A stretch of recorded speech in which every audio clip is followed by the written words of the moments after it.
Welcome, everybody, to Pointed in the Right Direction book YouTube channel. I thank everyone for stopping and listening. And today we have an individual that is new to the amputation world. We were put together through a mutual friend of ours, and it's so funny. When I first reached out to Al Richards, individual we're speaking with today, I do a lot of peer support calls. And when a lot of times, majority of times, when I call and am talking to an individual that's gone through or living in the amputee world, I am trying to motivate the individual and, paint a picture of what life can be like and everything. And I call Al and we're talking, and I'm, you know, 10, 15 seconds into this call, and I'm going, hold on here. I feel like you should be calling me. He is just so uplifting and everything. So we are going to start it off right now and welcome Al Richards to Point It in the Right Direction. Thank you, Jeff. Thank you so much first of all, thank you, Coz, for introducing us. I greatly appreciate it, Coz. Thank you so much. And Jeff, yeah, thank you for reaching out to me. It meant a lot. Matter of fact, I was still in rehab when you reached out to me. I had only been there, I think, for maybe about 3 or 4 days when we first spoke. And I just really appreciate it. It's nice to see individuals who have gone through amputations and things reach out to other individuals just to say, hey, what can I do to help you? Because it is a whole and new world, right? It's something that we're not used to. yeah, I totally agree. And that is why I do what I do, because on my end, I spent 5 days in the hospital up at the University of Utah. And other than family and friends, no one ever came to visit me. And so, to tell me what life was going to be like going forward, we have the doctors, the nurses, and such that are trying to paint a picture. You'll get through this. It'll be a little bit of a challenge, but life is good. You'll get through it. And in my case, yeah, they all have 10 fingers. And what do you know about amputation? You see it, but we don't know what we don't know. And we can have empathy and compassion for people, but unless you're walking in those shoes of that individual, whatever life's challenge or struggle is, you honestly don't know. And this life that I've been living for 8.5 years now has opened my eyes to just having empathy and compassion for everybody. I mean, a divorce, whatever it be, struggling with teenagers. Teenagers can be a challenge at times. But back to your story now.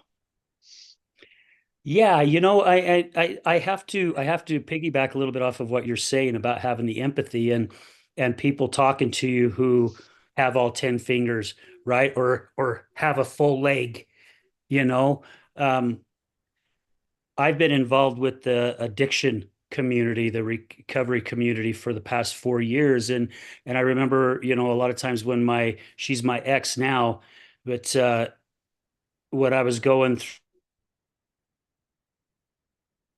through her addiction with her and doing my best to understand it, I'm throwing out suggestions for things that I did not understand, and it's till you live it, right? Like you said, until you are actually there, you have no clue. So you like to people in recovery community, once they start learning, they like to reach out to people who have lived it because they understand what they're going through.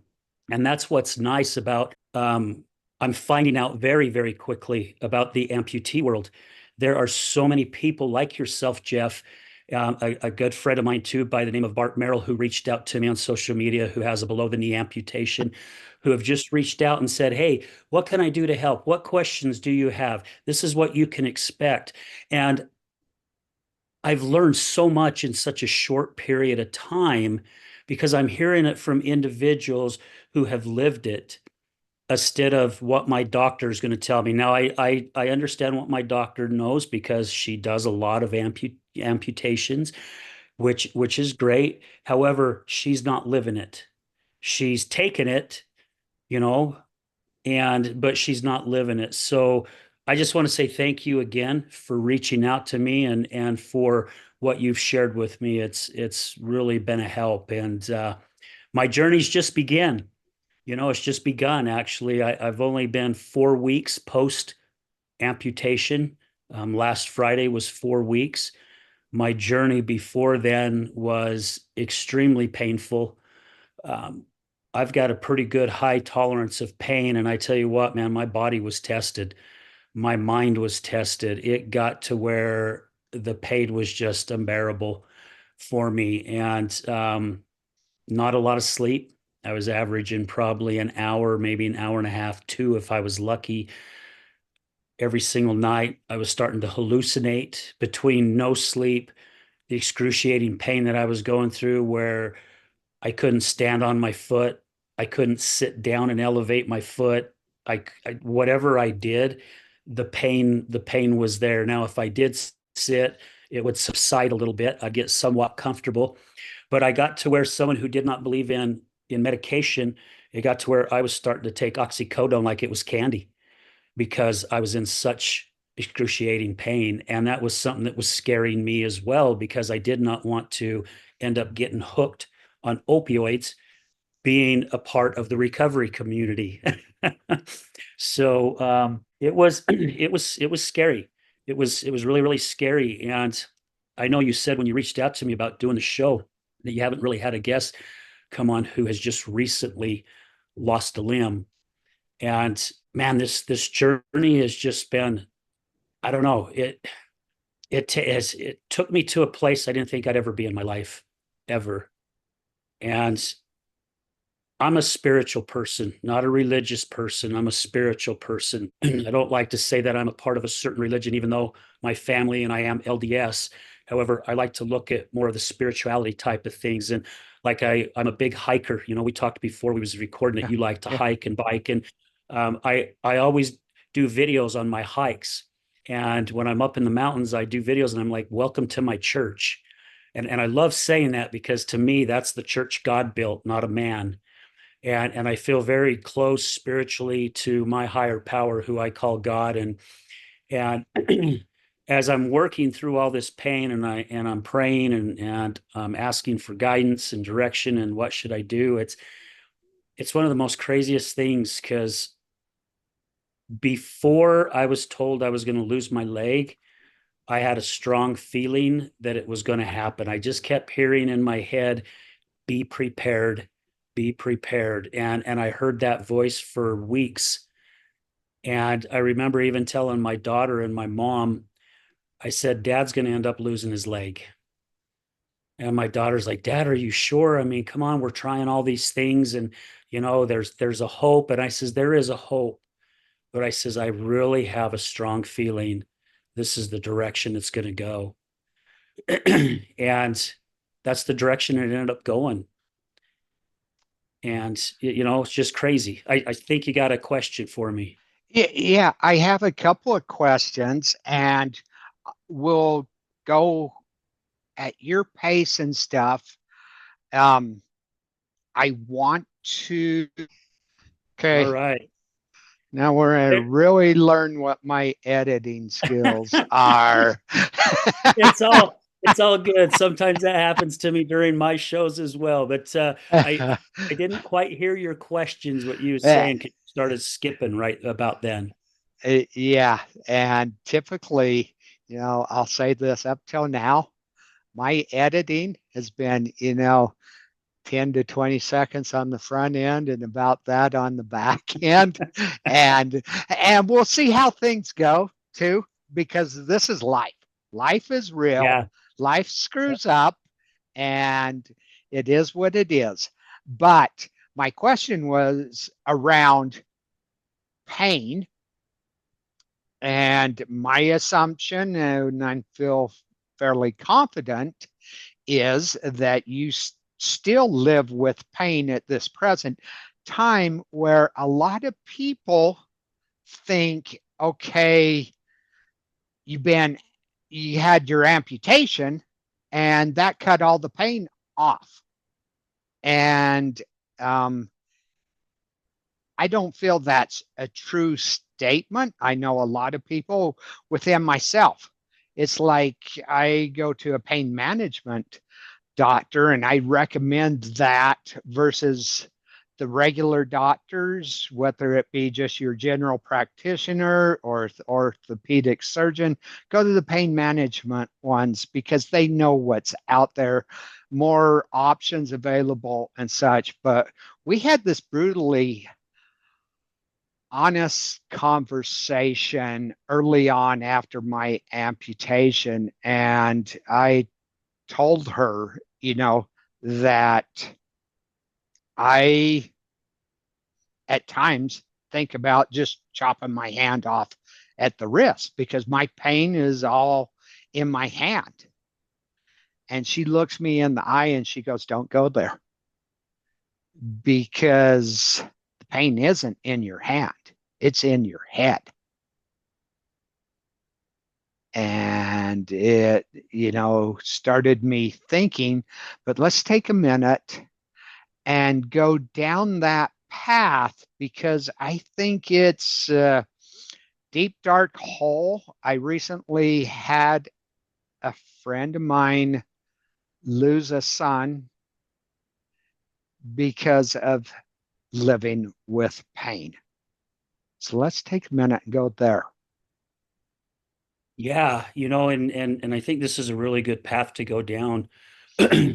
Myself, just like you, Jeff, there was a time after, I don't know, 6, 7 weeks into it, where I was talking to my mom and I says, I'm about ready to get my pistol and shoot my foot off. And I was doing everything I could. Like I said, I have a pretty good high tolerance of pain, a really good high level. And I was doing everything I could on getting out of my vocabulary. My version of it is it really helped me through this whole journey. And how you're talking about how your friend or your holistic doctor, whoever that person was, say it's in our head. My doctors, even my family couldn't believe I was still going to work. And I do, I have a physical job, and I was still working myself through it. And I'd be miserable. However, I kept telling myself in my head, I'm okay. I'm okay. I was still getting up every single morning at 5 o'clock in the morning, like I always do. I was at the gym a little after 6 o'clock, 6 a.m. I'm working out for an hour and a half to 2 hours. So I was doing everything to live my life still, even with that pain, because I did not want that to control my life, end up getting to where it was controlling my life. Even though I said earlier, I started popping a lot of oxycodone just to try to help maintain it, just so I could be somewhat coherent up here, you know. Um, but it's so true. And you said something about even after the amputation. Um, one of my buddies, he's like, man, how does it feel, to finally be out of all this pain? And he goes, I know you're going to have more pain, right? Because you just had a limb cut off. And again, I switched my mind mentality. And this, I don't know if this is the right way of doing it for me, that I'm like, this is healing pain. This is not pain that's going to continue to get worse like what I was going through. Because literally my foot was dying. I had an, something on my body that was literally dying while it was still on me. And having it gone, I knew I was going to have to go through some pain. But again, I really feel what has helped me is because I'm going, this is healing pain. This is something now, as time goes, it's going to get better, not worse. The other one, it just continued to get worse. No matter how hard I fought up here, no matter how many oxycodone I took, it was going to get worse. And I think that's what really helped me. Yes, and that I love the fact that you showed the two different forms, because that is true. There, the healing pain, we've all been through it, whether it's just a cut or Mm. something like that. There, like the second day after you get a cut, and it can be a small thing as a paper cut, it hurts like hell, in your mind for a day or so, and then it gets better. And Mm-hmm. that's very true. But also, uh, within my world, I'm 8.5 years into my journey, and I still deal with pain off and on. We talked a little bit beforehand, and I joke that when I was a kid growing up, and grandma would talk about her bursitis and stuff. And, again, we don't know what we don't know. I call BS on grandma, and now I'm living it. Um, Karma is a bitch. Yeah. Yeah. Bluntly. And maybe that's why I live in it, calling grandma out years ago. Who knows? um, but also, at this stage, I have found my protocol. Pills are not the answer. We all know that and stuff. But as humans, we all kind of, it's human nature to look for the easy button and punch that easy button, and the pill is it. But us that, how do I want to say this? That uh, push ourselves and stuff, a lot of times we push through things. And in talking to you, you told me your story of, I think it was like a year and a half that you pushed through the pain before you went to the doctor and really started in with things and down the journey that you are living at this moment in time. Yeah. Yeah. Again, I just kept pushing through it because that's just, I don't know. I guess that's just what was stuck in my head. Right. I'm just going to go out there. I'm going to live my life the best that I can live it. And there for a while, things the pain subsided quite a bit. And I thought, holy cow, I got this thing licked. And then it really came back with a vengeance in 2024. You know, when I went to go on an early hike, February of 2024, and I had only gone about a mile into the hike, and I realized I wasn't going to go any further. And I just barely made it back down to the vehicle because I was in so much pain. And I ended up taking pretty much the whole 2024 off of not going hiking. And that was very hard for me, especially for somebody who looks again as those mountains as my church, right? A place for me to go and release whatever stress is going on in my life and ask for whatever guidance I feel, or just go with friends and just have a great conversation with friends and just be out in nature and enjoy the beauty that we have here in our backyard in Utah. It's just amazing. And that was a hard year for me. And I just continued to work through it until I think it was about September when I finally realized October, let's see. Yeah, August, September, somewhere around there when I started realizing I think it's time I get this thing checked because it's not going right. There's something wrong, that's for sure. Yeah. And, I grew up hunting, fishing, hiking, and everything. And actually, where I grew up in Bountiful, the foothills were just a couple of blocks above my Yeah. parents' house. And from before I was a teenager, we would be in the foothills all the time. And it's just always been my passion. It's still to this day, I have a couple of friends that I've known all my life that we still get together and go for hikes just to enjoy God's beauty. Get away Hmm. from the city, the buildings, and everything. There's beauty in all things, but natural beauty is so much nicer and Yeah. stuff. So, are your what are the questions rolling through your head at this present time about this new chapter in your life? Wow. I don't really think, Jeff, that I have questions right now. I did early on, and people like yourself and people like Bart, that has really helped me and educate me of what to expect, has really, really helped. It's almost like I already have this game plan in my head, right? So it's the questions that I've had was asked really early on. I mean, within a couple weeks after having my leg taken. And for right now, really my whole vision right now is just going, okay, this is how my life's going to change. This is how my life has changed. There's going to be different routines I'm going to have to count on doing. I'm not going to be able to jump in the shower and be out the door in 15 minutes to head somewhere now. Now it's going to be an hour to 45 minutes to 2 hours to get ready. And, just what I've learned from people who have had below the knee amputations.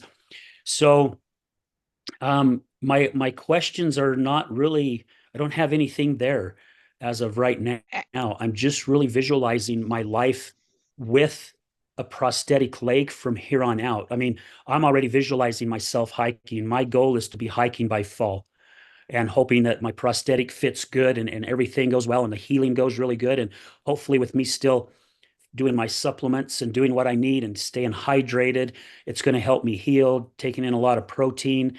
I'm hoping that that's going to help excel me a little bit further. It may or may not, just depends on how my body works.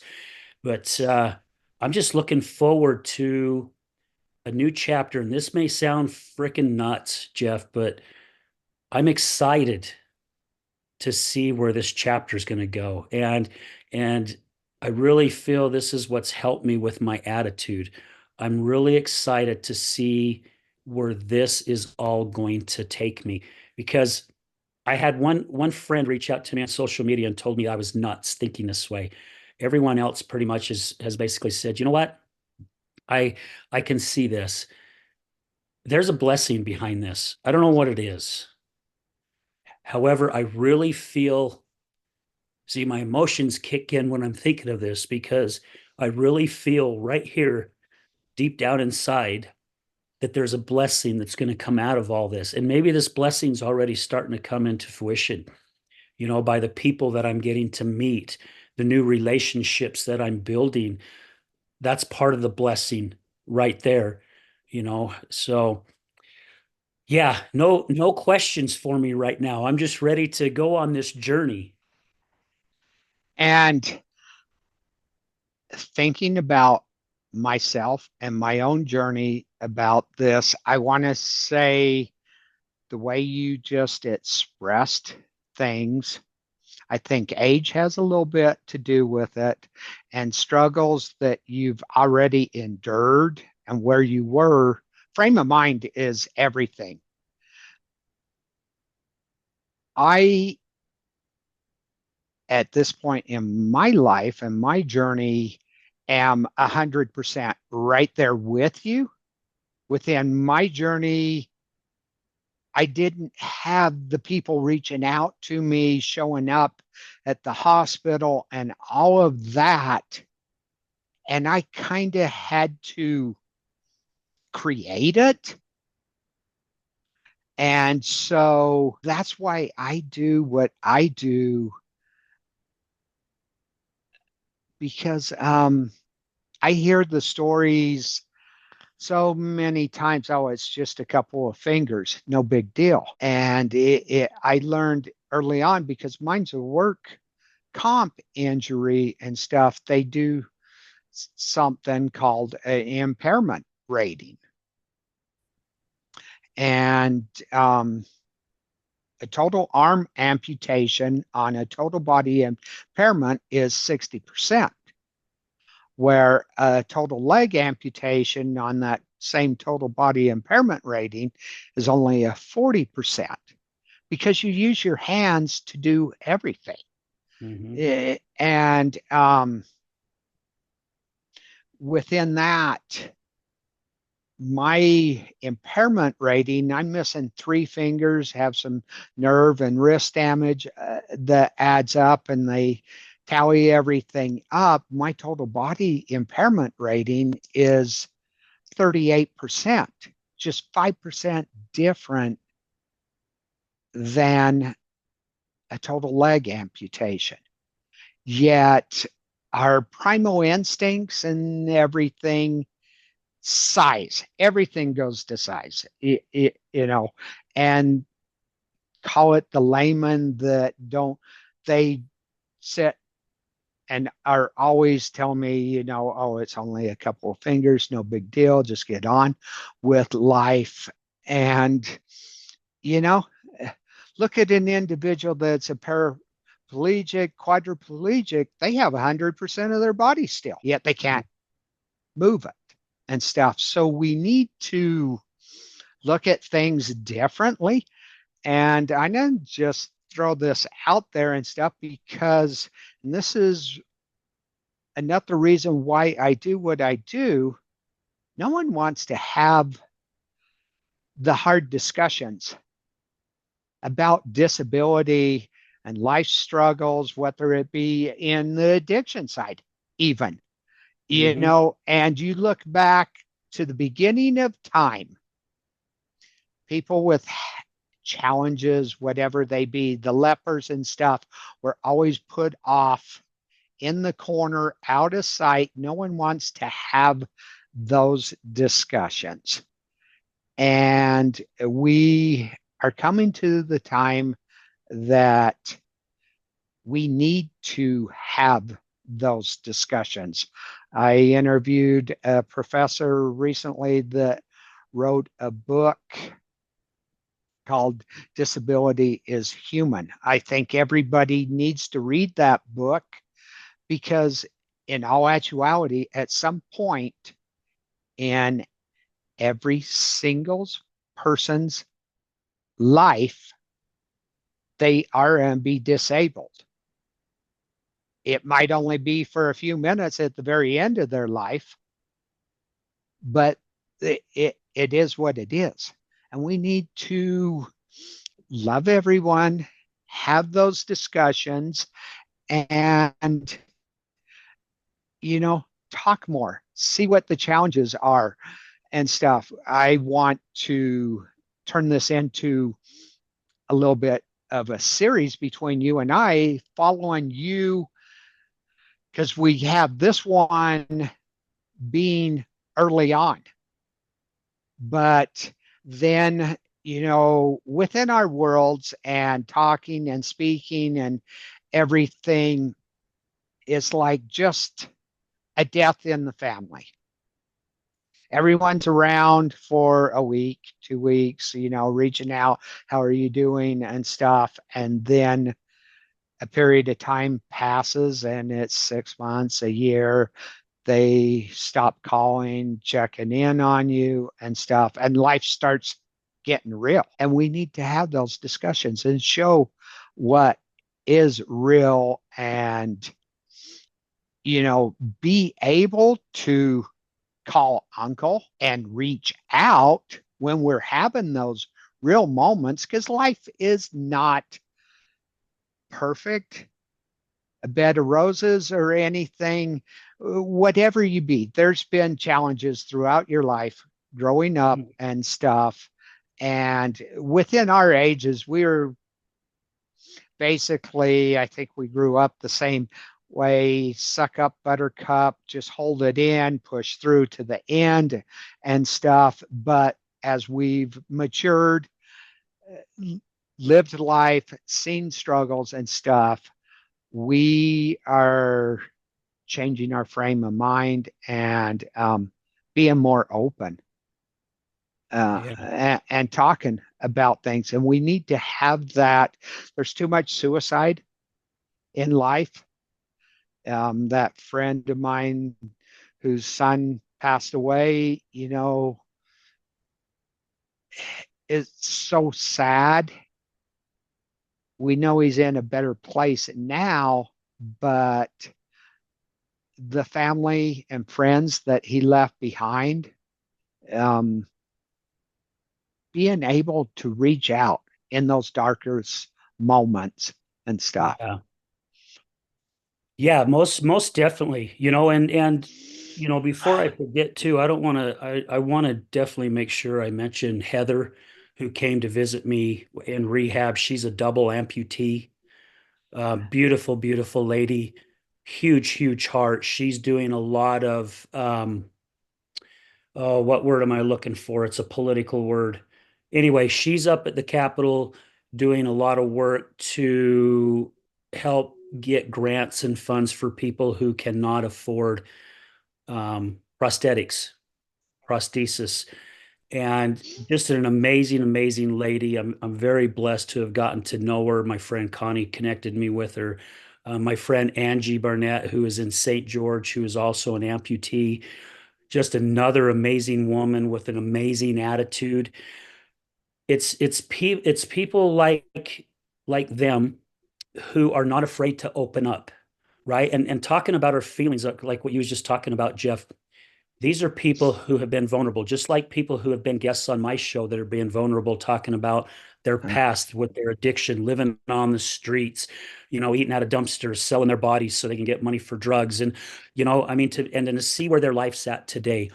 And I am now finding that out in the amputee world that those type of angels, that's what I love to call them, as angels who are out there putting their hand out, going to somebody else who's struggling, going, here I am, let me help you through this because I've lived it. Now are these other angels in a whole different arena, but that are doing the same thing. And you mentioned, you and I, how we were brought up that old fashioned way. I mean, I was brought up getting a boot in my rear end, getting slapped up backside the head. Don't you cry. How dare you, or I'll give you something to cry about, and all this stuff. And society has got the majority of us feeling like we are weak if we show any type of emotion other than being freaking happy. Life doesn't work that way. I like to say on my podcast, life is going to throw us shitballs all the time because that's what helps us grow. And you lost fingers. I got hit square in the face. I lost a limb. Other people have gotten hit and square in the face where I just had a friend whose son overdosed and luckily was saved by Narcan yesterday morning. These things happen in an instant. And it's to be able to open up and share our experiences and be vulnerable and speak our mind.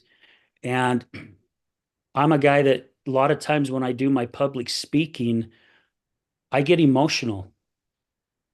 And I remember the first time I did on one of my first speaking events, I got emotional and I was apologizing afterwards. People were coming up and talking to me and I was apologizing. And I had a friend come up and say, don't you dare apologize. You had every single one of us in the audience crying because we felt your emotions. We felt your honesty. We felt your feelings. God, God's given us all these emotions for a reason. It helps us grow. It helps us on our journey. What I like to say is allow your emotions to go through whatever you're going through. Open up, talk to somebody who understands what you're going through because they've gone through it. Or just have a friend or somebody that you can talk to who will not throw out suggestions, but just listen, right? Because we all want to be heard. All of us want to be heard. And especially for us men, suicide rate has gone up from the ages 18 to 55 because why? we're weak if we show our emotions. We're not supposed to talk.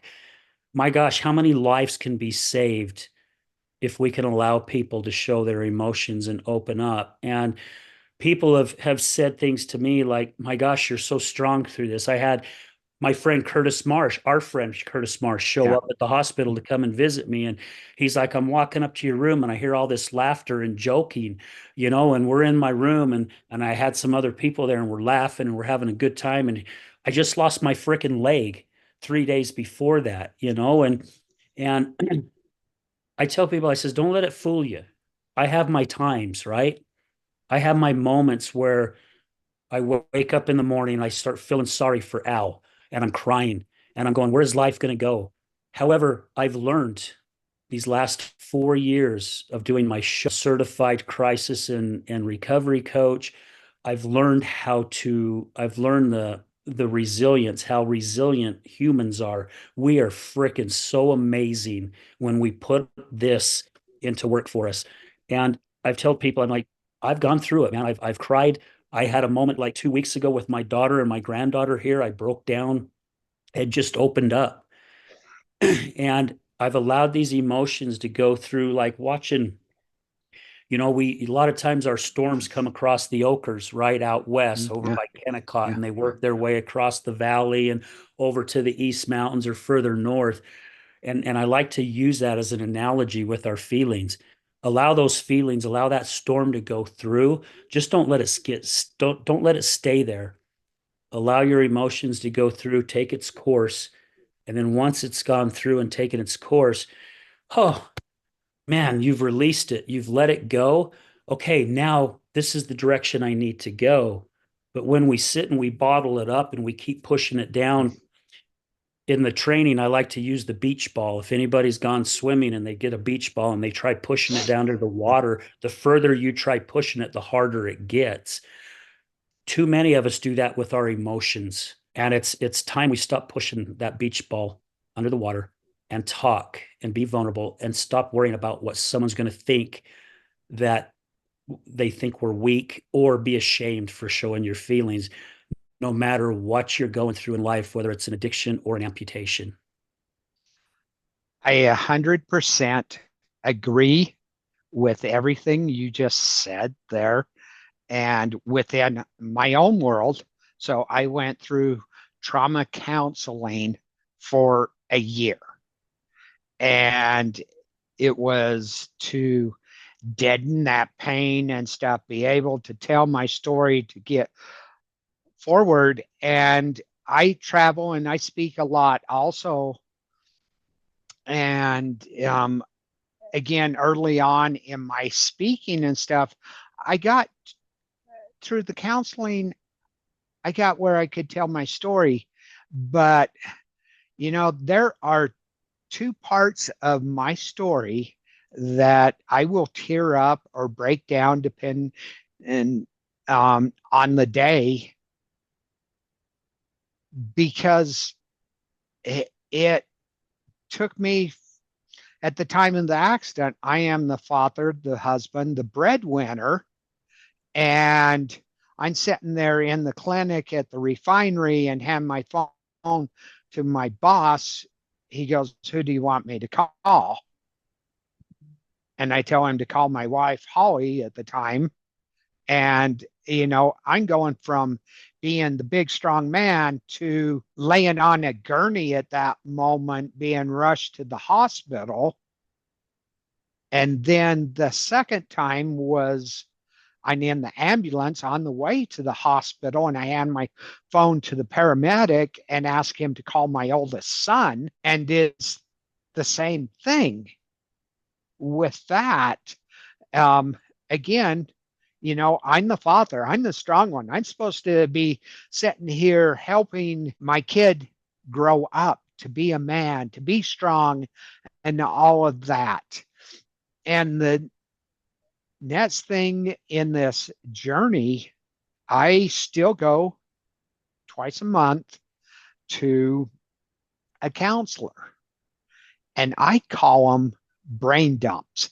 And your analogy of holding the ball down in the water and stuff, I found that in my own journey and stuff, my trauma counselor, after a year, he goes, "You're all healed," kicks me off to the big bad world out there and stuff. And I'm pushing through every day, fighting little battles and stuff. And the analogy is I'm building this wall of those little battles each day. And at some point, it could be 3, 6, 9 months, maybe even a year, that wall's building up, and all of a sudden someone cuts you off on the freeway. You got a yappy dog barking all night long next door to you, whatever, and that wall comes tumbling down, and you just have this big meltdown to no end for a minor thing. I call mine brain dumps, and we sit there and discuss whatever challenges I'm having at that moment or what I've had for the past couple of weeks and stuff. And by having those brain dumps and releases every couple of weeks, my life has been real even killed, pretty much. I learned that, I don't have those meltdowns anymore. And yeah, we need to be open as a society, welcome everybody's challenges in life, and, give an ear, a shoulder to individuals. My phone's on 24/7, and I talk to people around the world. I released my book the end of September last year. So it's been out, what are we, like about 8 months now. And, being the first book, we all want it to be a million bestseller, all of this. And, you know, early on, I'm sitting there going, yeah, I want doctors and therapists and everybody to have a copy of my book here in the United States. But recently, I learned that I could filter out and look where my book has been shipped to through the Amazon account. And it totally blew me away. At the time, I had known that it had gone to 7 different countries. Wow. Because people had reached out to me and made comments or were wanting, autographed copies and such. When I filtered it, it totally blew me away because it had gone at that point in time to 15 different countries, 6 of 7 continents in the world. And I'm just like going, whoa, this little hick from Utah. My reach is a little bit broader than I thought it was. And again, with the internet, social media, and everything, it shows that we have a bigger reach than we might assume, especially if we're not big celebrities and everything, that, we're just living our daily lives. And it's been the most amazing journey because I have people walk up to me all the time. And ironically, a lot of them will show a finger saying, yeah, I'm in the same world as you. And it's crazy because I look at hands now that, and you probably will look at the way people walk and stuff and notice things along that. But I notice people's hands. And recently I was having dinner with a friend at just a restaurant locally. And an individual comes walking in, and we're just sitting there. And I turn to her And I go, that guy's missing half a hand. And she goes, what? How do you know? And I go, I notice the way he holds things, he walks, just little idiosyncrasies and stuff. And he places his order, comes over and is waiting for it. And I just reach out to him and we start a conversation. And this individual was congenital from birth, that way missing part of his hand. And we just had a discussion. And she turns to me afterwards and she goes, uh, I never even saw that coming and stuff. But again, we need to open up and accept everybody for who they are and what they are. Yeah. Everyone's going through problems. Everyone's got troubles in their life. The world today, it's harder to live in. And however, my version is we can make it a little easier by changing our thoughts, by changing our thinking patterns. You mentioned someone, cutting you off or being cut off on a freeway and throwing a fit, or you get in the road rage or whatever it may be, or someone at the grocery store that's angry because the clerk can't get a price or whatever it may be. It's not those individuals that have the issue. It's the person that's throwing the fit that has the issue. There's something going on in their life that's causing them to lash out. And I went to anger management. I went to a therapist for 6 months in my mid 20s because I had a really, really bad temper. I had a very, very short fuse before I would totally explode. I didn't care who you were, what you were, how big you were, how small you were, male or female. I didn't care. I would blow. If something wasn't right, something got in my face, something irritated me, I blew. And I learned after 6 months of therapy that it wasn't anything that they did. It was all me. I was suppressing, I was holding that beach ball under the water for years, for years. And then when one little teeny thing would ignite my fuse, I'd let that beach ball, you're right, when you hold it and you let it go, it comes shooting up. That's what was happening. It's like that volcano, I'd just explode. And I really like to sit down and speak with people, and I don't want to really lead them like a lot of therapists or psychiatrists do. I like to do it in a way where they start thinking a little bit, you know, why am I irritated? Am I irritated? When we're in a marriage or a relationship, we can get irritated about how our partner is brushing their teeth, or how maybe they hold their utensils when they eat, or whatever it may be, right? It's not them that has the issue. It's us, that we have to learn how to handle what's going on, because what they're doing is right to them. So it's to get people to understand, look, everyone is going through issues, whether they end up having an amputation, whether they have a loved one that's battling addiction, whether they have a child, you mentioned it earlier, having a child that is really struggling with things. Man, we're all struggling, all of us. However, when we can start working on changing our thought pattern and realizing and having that empathy for everyone, my gosh, can you imagine how much this world would change?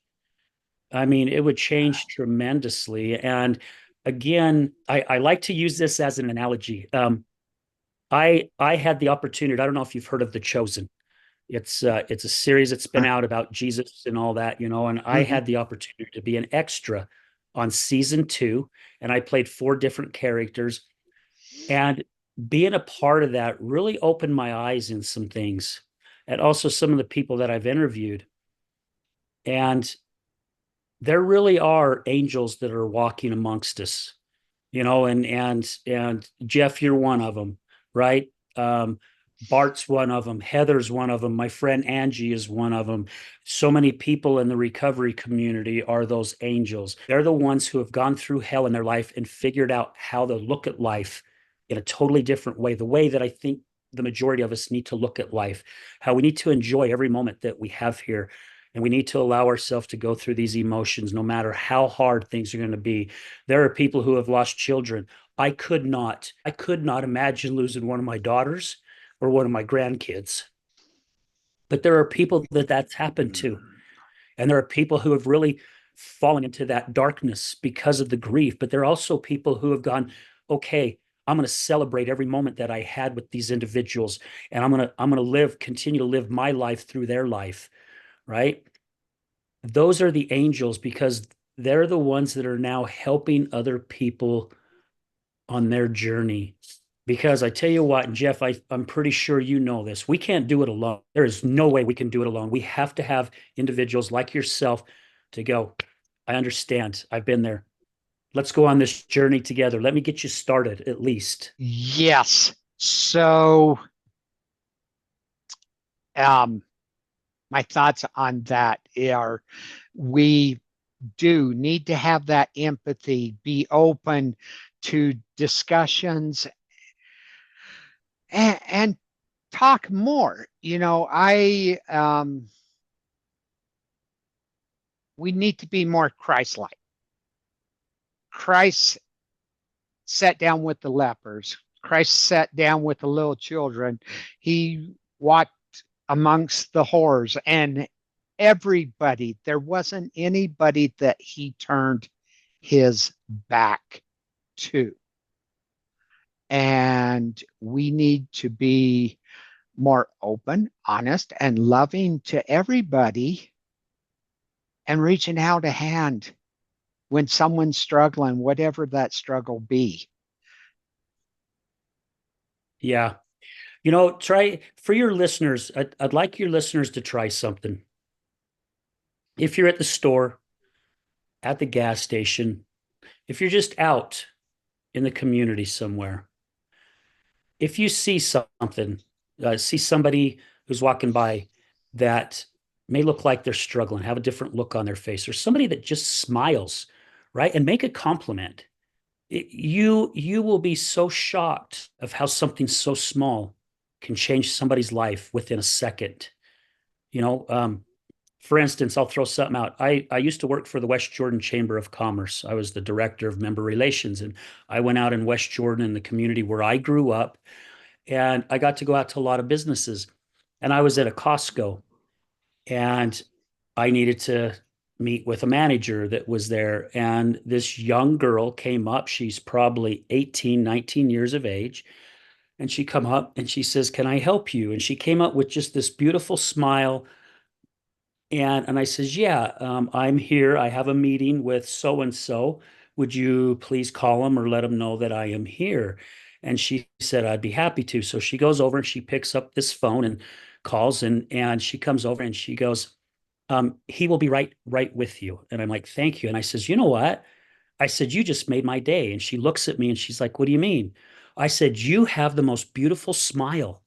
Thank you for coming up to me and showing that beautiful smile." Oh my gosh. That girl's, I mean, she was already happy, but she just like beamed just by making that small little comment. And my buddy and I, my good buddy Joe, we do that when we're out in the community. He has this thing, he has this line that he uses, and he's like, "Hey, what's up, gangster?" And people look at him like, "What the hell are you talking about?" And he's like, "How the heck are you today?" And he's got this big grin and he's got this energy. And he could change somebody's mood within 15 seconds. And it's so cool to see that, especially when you see somebody that's struggling, because you don't know what their life's like. Maybe they are going through a divorce. Maybe they just lost a child. Maybe they just lost a job. You don't fricking know. But when you are kind and just reaching out to people, especially if you see somebody that's looks like they're really struggling, you've made such a big change in that person's life. And I tell you what, it works every single time. I have not yet once done that with somebody and them turn around and go, "Mind your own effing business." Right? Eh, It opens them up. I totally agree.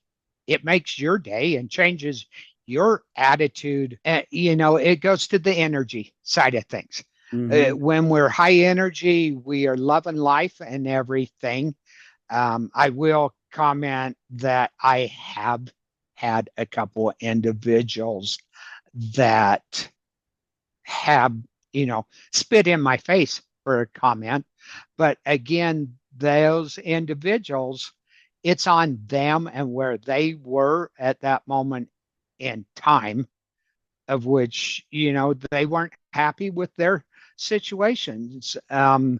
They felt that life had dealt them a bad card and they had a chip on their shoulder, and that chip was going to stay there, and they were looking for somebody to knock it off so that, like you were talking about your anger management at a young age. That's where they were in that world at that point Mm-hmm. in time. Yeah. It's the resilience of us as human beings. We all have it. It starts at a young age. Mhm, Somehow, some way, as we start growing, we lose it. It's mhm. still there. I mean, I like to throw it out this way. When we're little babies, we roll around, we can get on we finally go from our back to our stomach and our stomach to our back, and we finally get to where we're on all fours and we're rocking back and forth. And one day we finally decide to stand up, and we stand up, and usually we're using a coffee table or a chair, whatever we can to kind of help us get up. We finally decide to start taking that first step, right? We don't remember this as babies. I bet you almost every single baby out there has fallen, hit their head, cut their lip open, busted their gums, whatever. However, did we stop? We cried. Our parents helped us feel better. However, they put us back down and we're doing the same thing again. Why is it that when we become adults, where we forget that, where we're so quick to throw in the towel, so quick to give up? Because if we gave up when we were babies, all of us would be crawling around on all fours still. We wouldn't be walking on our own 2 feet. Or now I like to say walking on one foot. you know, I told somebody the other day, they're like, "Have you been working?" I'm like, "No, I've been off work for 2 months already, and it really sucks." And I says, "But I did put an application into IHOP." And it took them a second, and they finally started laughing, because I'm on crutches and I'm kind of like hopping. But anyway, it's that resilience as human beings. And my attitude for me, having that resilience, having that positive outlook, I don't know where my life's going to go. I can vision where I would like it to go, but will it go there? I don't know. However, I like to look at it that way. I would rather look at it in a positive way than stay stuck in the dark. I have two choices. You had a couple choices, right? I could either lose my leg and sit in bed every single freaking day and feel sorry for myself and wall around in my own darkness, which is just going to create more darkness, more hell for me, more misery. Or I go, I don't want to crawl. I'm going to learn how to walk, and I'm going to stand up, and I'm going to go in the direction I only know to go, and that's forward. I don't know what's going to happen. I don't know what other obstacles I'm going to run against, even though people have said, count on this and be ready for that, right? I know I'm going to have good days and bad days because everyone who has talked to me that have had an amputation has told me you have good days and bad days. However, you have more good days than you do bad days, right? You still have pain and there's still things you fight through because life's completely changed. However, that's the direction I would rather go. And I'm hoping and I'm praying that by having that resilience and having angels who are out there to help guide me when I am struggling, people I can talk to when I am struggling, is going to take me in a whole direction that I'm just going to go, man, this is life. And I'm grateful for it. And I'm happy that this is where I am. I mean, I know individuals who have mental issues, and I tell you what, they are some of the most happiest people. I was chair and co-chair for Best Buddies Utah, where we work with a lot of autistic and Down syndrome kids. And I tell you what, man, them Down syndrome kids, they are just so full of love. They could teach all of us a thing or two. They just want to be looked at as a human being, which they are. And so much of society shuns them away because they're different. And we get that too, right? I have noticed, I have noticed now walking around with crutches and going to events. or getting out in society, people's eyes are locking on, right? It's like, here's a guy now that's missing a leg. And I have some people come up and say, hey, what happened? If you don't mind me asking. And kids are curious. It's pretty cool. I had a kid at one of my grandson's soccer game asked what happened to my leg. And I said, oh, it was sick and I lost it. I said, you know what's really cool? And he's like, what? And I says, I get a new one. And he's like, whoa. He was all excited, right? That, oh my gosh, I'm going to get a new leg. Even my grandson, he's like, Papa, are you going to get a new leg? And I said, Papa's going to get a new leg and time. And my grandson's a soccer fanatic, and he's 8. And I said, you know what's really cool? And he goes, what? I says, when Papa gets his new leg, I'll be able to kick a soccer ball from here all the way up to the mountains. And I was in the hospital at the time, and he looked out the window and he looked at me and he's just like, wow. He just, it's so cool. And so it's things like this that is also making the journey easy for me because I'm accepting it. I have no other choice other than walling in the darkness. I have to accept where my life is at right now.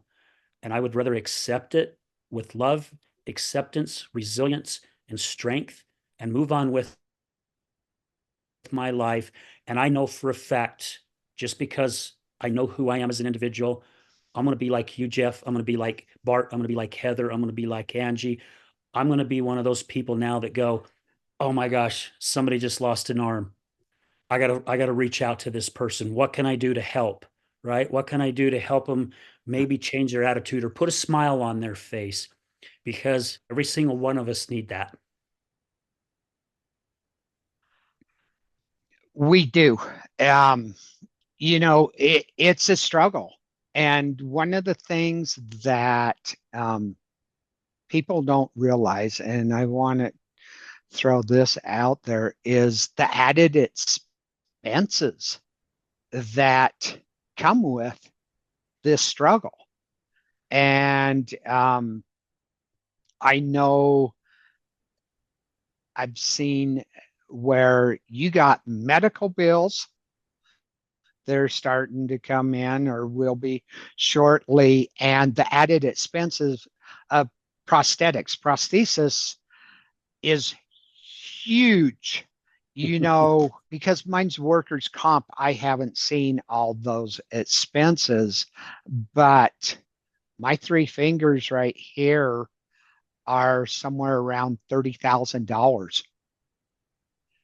And there is that with every individual, whether they're paralyzed, they have lots of expenses. And one of your friends has also set up a GoFundMe to help you with some of those expenses, because this is another thing with society. We look away. I hate this word, but the insurance company has coined it, um, medically necessity. And they deny benefits to individuals and stuff. And again, that's why I do a lot of what I do, because I've been so blessed and my bills have been paid and stuff. But I'm talking to individuals and they tell me my insurance company has denied a prosthetic for me, and I have to come up with the funds myself. I have a personal friend that he's a double leg amputee from a congenital amputation. He's probably one of the oldest amputees life-wise out there, because he lost both his legs when he was 11 years old, and he's in his 70s now, and his legs cost $100,000 each. That's a house, or was a house a few years ago. Yeah, right. And where is that money coming from? And the other thing, these things don't last forever. I coined the I like um, an amputation to being an ultra marathon. And depending upon your age at the time of that amputation determines what length of marathon you're running. If you're older in life, it might only be a 100-mile marathon. But if you're young, a teenager or child congenital and stuff, that could be a 1,000,000-mile marathon out there. And we need to embrace that struggle and take it one day at a time. But again, I am going to have in the show notes the link to your GoFundMe to help. And if individuals feel are impressed to help you, because everyone's struggle. Life is not easy. We all have bills and everything, but coming together, we can make someone else's life a little bit better. So, that's one of the things. I have my own foundation, Jeff Giving a Hand, of which we um, are putting together a grant program to try and help individuals to get prosthetics and stuff. Because, again, I know what this has given back to me, how it has made my life a little better, a little easier. It's not perfect by no means, stuff, but just putting my prosthesis on each day, it takes my anxiety level down a little bit because I know my life's a little bit better. And you haven't gotten to that chapter, that stage yet, but you can't get up and go to the bathroom in the morning unless you're hopping on one leg, which you run into the chance of taking a weird hop or something and falling and potentially hurting something else. Yeah. Or you got crutch in, and the world even gets worse when you start trying to travel, even after you get a leg and stuff, and you're staying in hotels, or even if you're going in your own RV or something, trying to get in and out of all of that stuff. The world is totally different, and we need to, again, embrace things and try and make things better. The individuals that take and park in the handicap stall, they're just running in for a minute, or their ego is such that, oh yeah, it's empty. I can sit here. I can park here. Have the empathy for the other individuals. Yeah. Yeah. Hey, man, gosh, you brought up so many good things there, Jeff. My mind was actually, my gears were turning. I didn't even think about that, about, traveling, because for me, I'm no longer able to stand in a shower anymore. Even when I get my prosthetic, right? I still have to sit. I have to take my prosthetic off. I have to sit.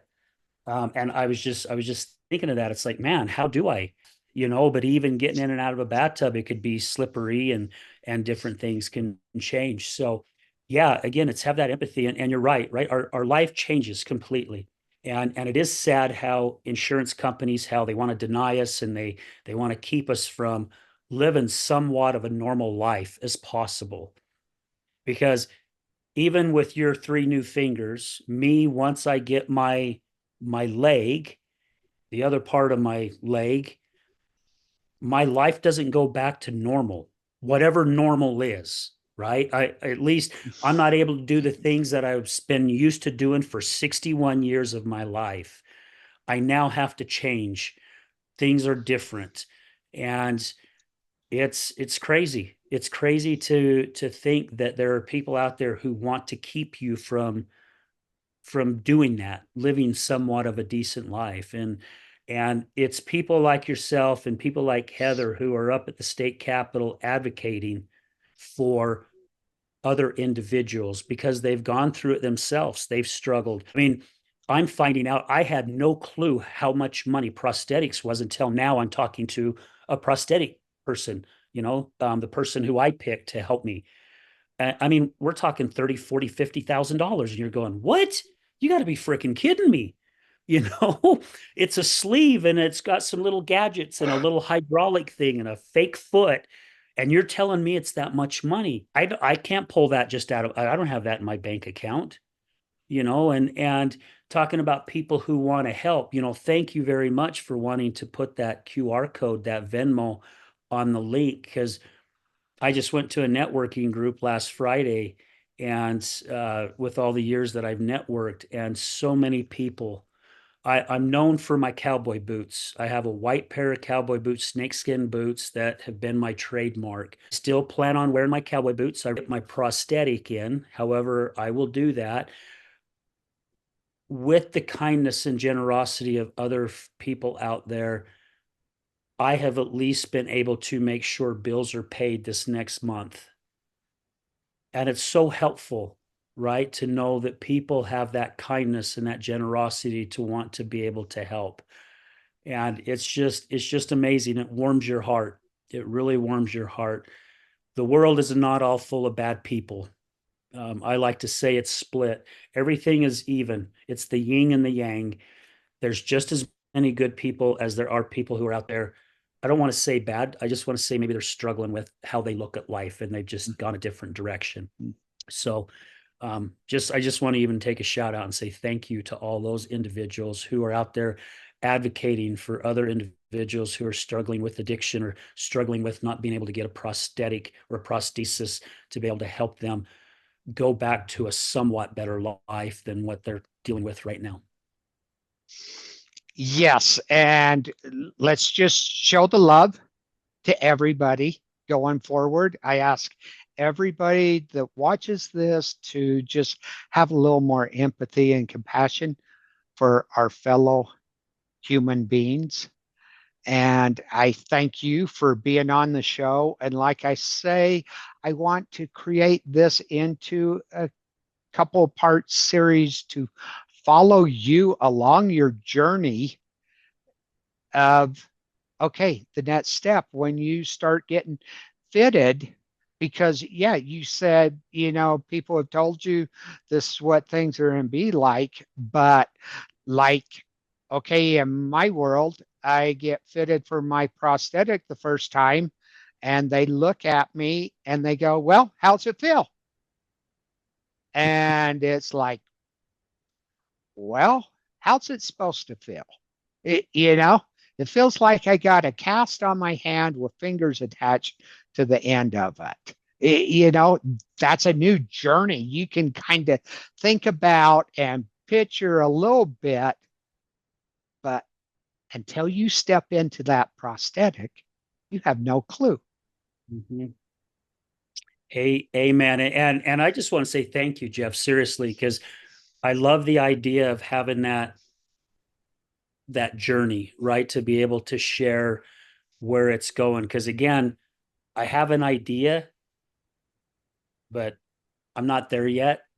And it can be totally different than what I'm thinking or what I'm seeing just by what others have said, because we all have our own journey. It's all different for every single one of us. So I think it would be interesting to do another show while going through, or what are the good things? What are the not so good things about it? Yeah, yeah, I totally agree. And thank you again for being on our show today. And we will save it for the next chapter down the road. Awesome. Thank you, sir. Thank you.